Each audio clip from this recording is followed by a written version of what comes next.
Hi, we are taking a trip today from Kilbrittain, well, just outside of Kilbrittain, beside the Causeway, which is before, if you come from the Cork side, to beside before Kilbrittain. So sound quality, sorry, I have messed around with this new camera, well, not camera, old camera. I do need a new camera.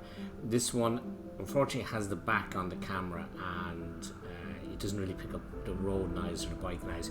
Plus, I hadn't got my headset working properly, so couldn't really do audio on the go. So sort of added it in. So yeah, we're just heading across. We'll go across the causeway. We're going to take a left here. That's an area called Harbour View, which is sort of a wildlife reserve. If you continue straight on, you'll get to Kilbrittain itself. But left here brings us to Timberleague and to a place called Courtmacsharry. Weather's nice. It is. It's still a bit cold. This was filmed, I think, if I remember serves correct, on the Saturday, and yeah, it is quite nice, as you can see, weather wise.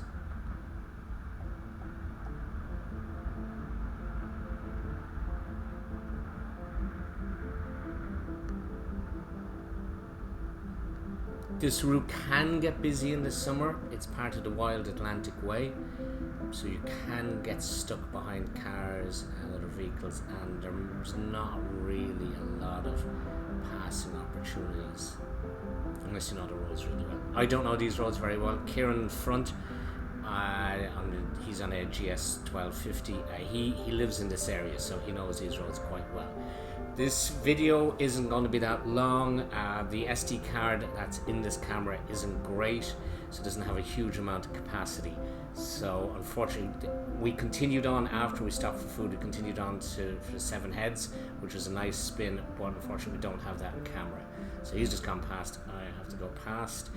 So up here on the, have we missed it? On the right is a bar and restaurant that is quite well known in the area. Oh, it's just up here to the right there, just up there. It's called the Pink Elephant.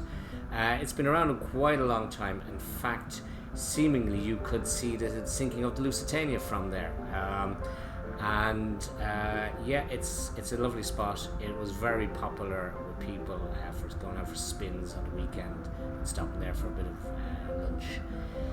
Obviously, with drink driving rules the way they are now, it isn't as busy. But it is more of a restaurant stuff. So there is the lovely view out to the harbour. We're going to swing, if you sort of look straight ahead, that's Courtmacsharry, which is where we're going to stop for lunch. I was on a mission for chowder that day. I do like a good chowder. Unfortunately, we didn't get one that day. We got actually quite an awful one. So I didn't bother taking any pictures of it.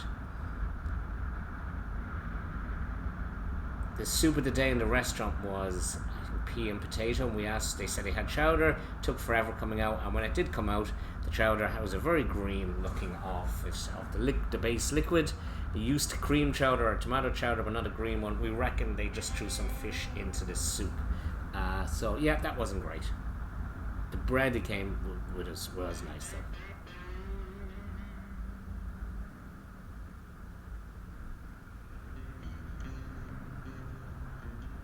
You can see there are not many motorbikes on the road today.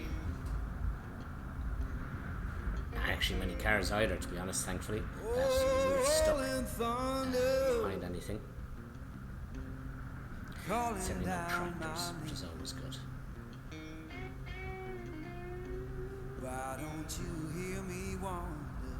Obviously, this part of the world, there's a lot of farmland around, so yeah, you can get stuck behind tractors a bit. Some nice stretches there, as you can see. We can open it out, and lovely view to the left.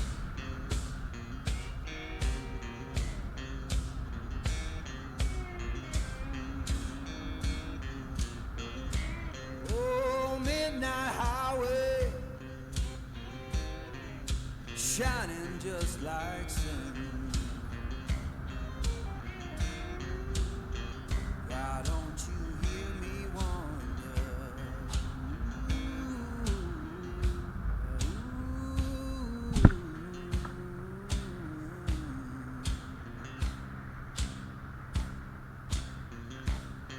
tell me, river. If you are ever driving a motorbike around, you do want to be careful of other road users. Motorbikes are not rare, not non-existent, but certainly most people will drive cars. And it's not like in the south of Spain where people tend to have both cars and bikes. So motorists, you have to be really on the assumption that they have not seen you and that you're invisible. Irrespective of how much high-vis gear and headlamps you have on, you really have to go into every overtaking with the assumption that no one has seen you. Why don't you hear me wonder?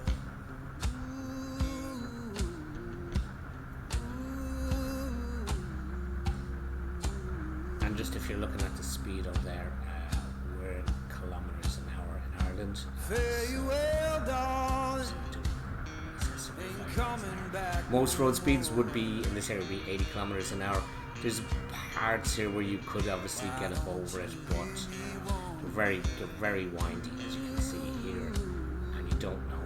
You don't have a huge amount of vision due to walls and hedgerows, so you want to be maximizing your viewpoint in the corner. As you can see, we're sort of moving over so that we can see as much of the bend as possible going into road surface. This road surface is quite good, but you can see there's people out there running and walking, so you always have to be careful. You never know, and you get a lot of horses and stuff, so you never really know what's around the next corner, literally.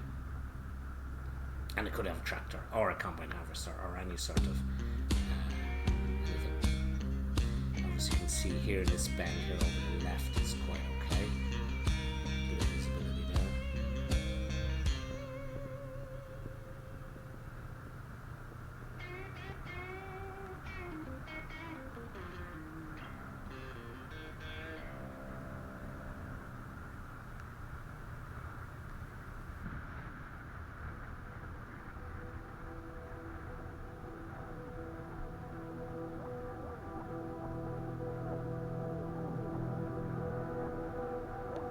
And this is the first car that I think we've gotten caught behind.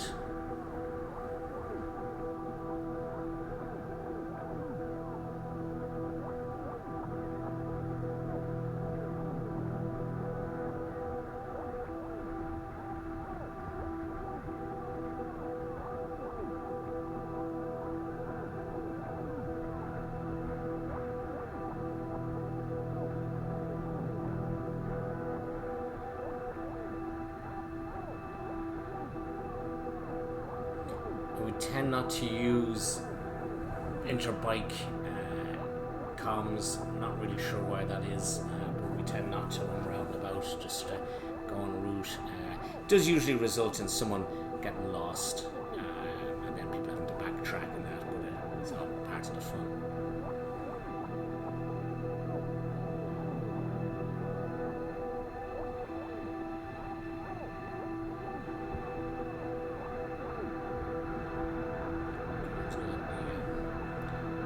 That's a special white line which you're allowed to cross if you're on a motorbike.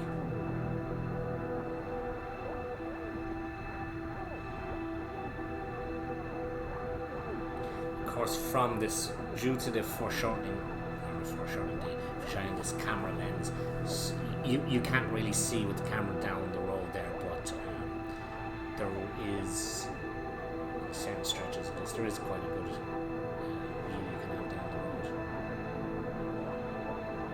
So we'll be coming into Timoleague, I think next. We'll take a left, and Timoleague is a nice spot.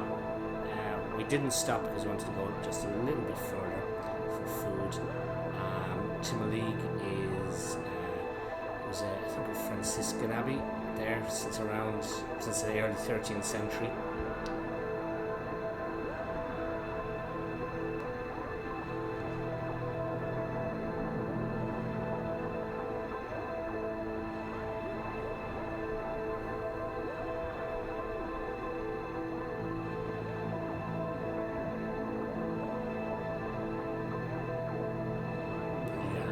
Just up here to the right.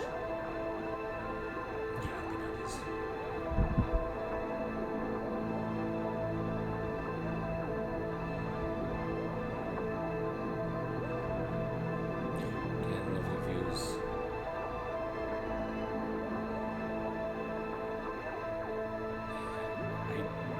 to get a new camera, obviously enough. This is just a small 4K GoPro type of clone, which is at the moment strapped to the front of my helmet. I used to have, my older helmet had a clip at the top. Now, to be honest, I was always afraid that the camera was going to get blown off, but it was a better, better viewing angle. This one, it tends to slip down a bit, so you don't really know what you're filming, so there's always a bit of a guess of am I just filming the fuel tank or the clouds. This one isn't too bad. It's sort of, you can see the speedo, and but unfortunately, my head is the only active suspension that it's got. But it's not bouncing around. There's no digital stabilization. It's cheap. But it has nice vibrant colours, which is good.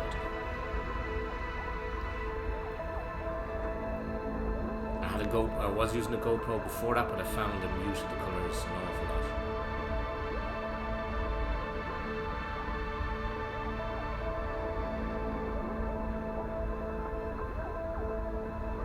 So now we're coming around the opposite side, so over the left of the water is where we started off, and we sort of looped around and we're coming back down the other side into a place called Courtmacsharry. I don't know if you might have seen there's a little wavy symbol on the signpost. That's the signifier on the Wild Atlantic Way.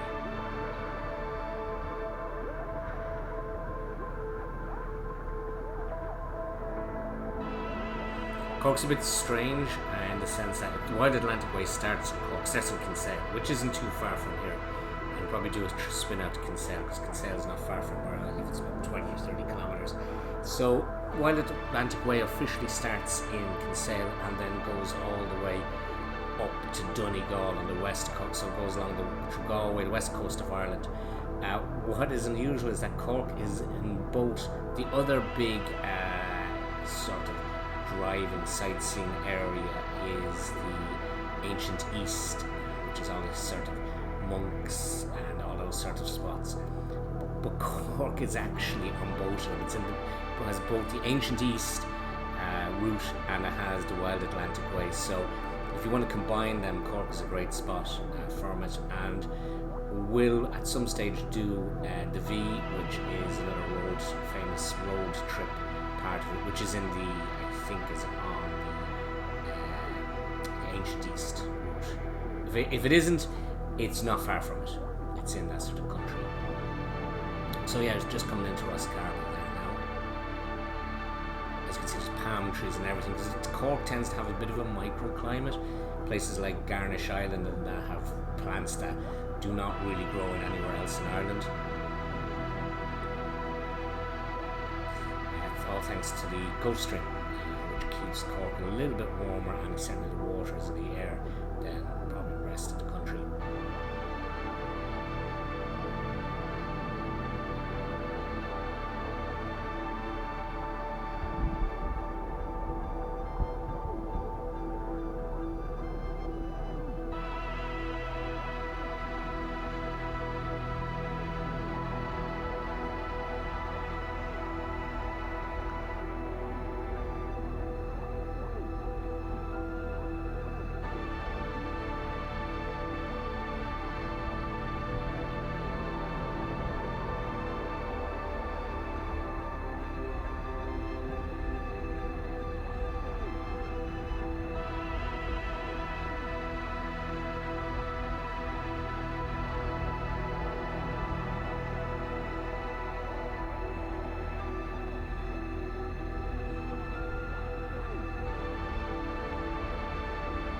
I mentioned the Lusitania earlier. The other infamous ship that was in Cork Harbour, of course, was the Titanic. Its last port of call just off the Cove, or as then it was called, Queenstown.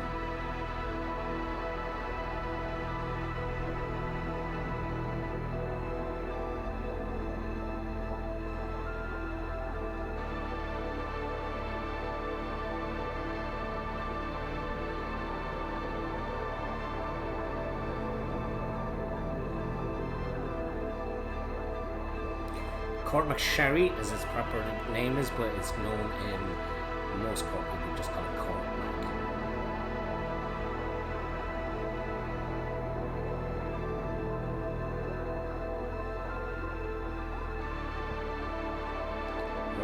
fairly much to the end of this little strip here.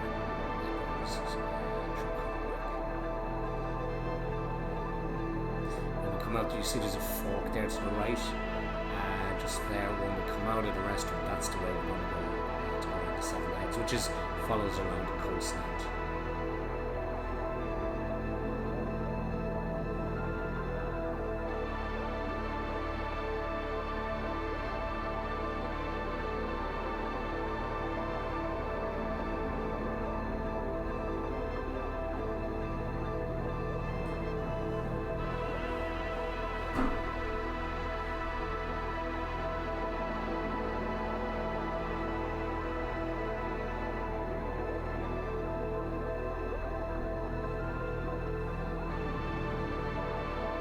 So, in for some very strange pea and potato chowder. Okay, very disappointed. There's me, a very disappointed post. I had to stop here because the camera started falling off. So I've stopped here. And Swampy's gone out ahead. He's gone off up to, he's gone up to the left there.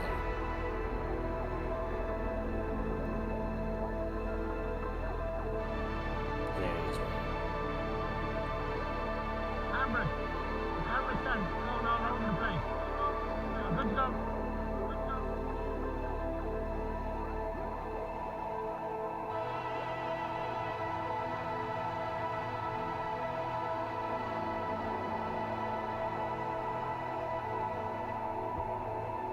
I was interested in the way the brake light, Swampy's brake light isn't doing that strobing effect. That's just the way my camera is picking it up.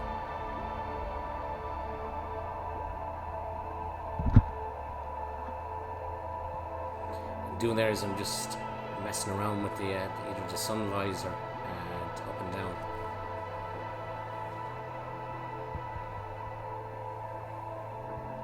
You can see the road isn't as good here. There's a few potholes, and you certainly wouldn't want to be taking, unless you really know these roads. You'd want to be taking it quite cautiously.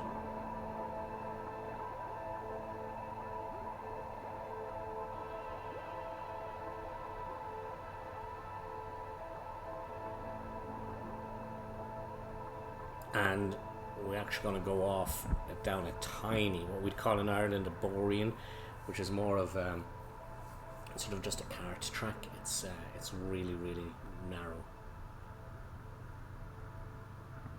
Which, if you are driving around Ireland, you'll probably find Google Maps has no distinction between boreens and main roads, so it will bring you down these crazy little tiny roads that are not suitable for anything other than motorbikes.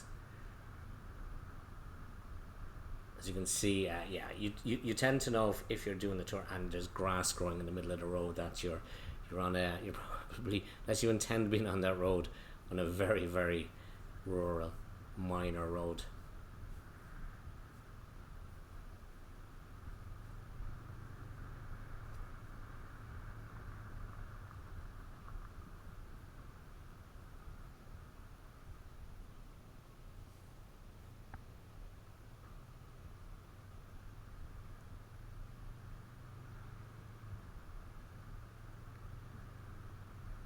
Also notice there isn't that many passing places unless you use someone's drive.